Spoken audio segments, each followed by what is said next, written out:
Magandang araw, Pilipinas! Ito ang Valiente News hatid sa inyo ng Office of the Vice President.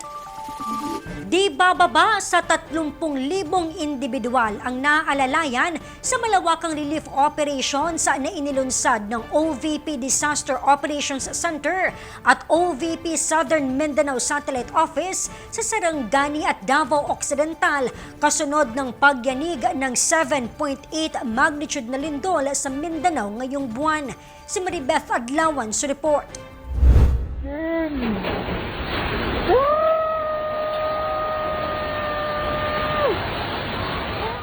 Higit sa naitalang danyo sa mga infrastruktura, takot at pangamba ang iniwan ng 7.8 magnitude na lindol sa mga residente ng General Santos City, mga karating nitong lugar sa lalawigan ng Sarangani at Davao Occidental.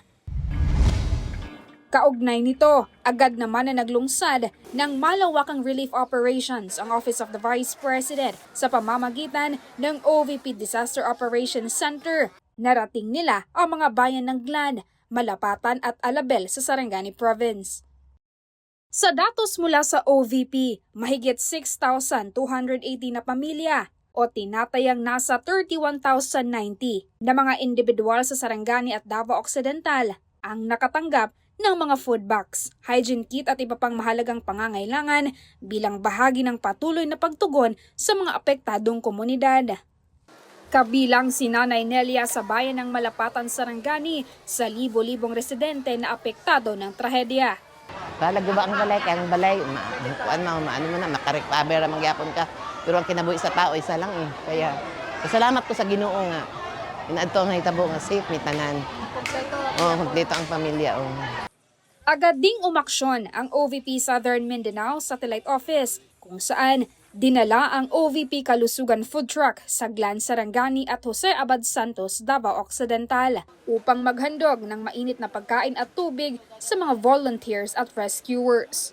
Nagpaabot naman ng taus-pusong pasasalamat ang ating mga kababayan sa lahat ng tumulong at patuloy na umaalalay sa kanila sa gitna ng kanilang kinakaharap na pagsubok. Kung daily needs na mo, ako tabang ka.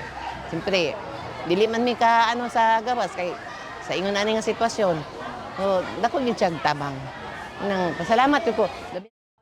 Mula dito sa Malapatan, Sarangani, ako si Maribeth Adlawan, lahat para sa Diyos, bayan at pamilyang Pilipino. Valiente News.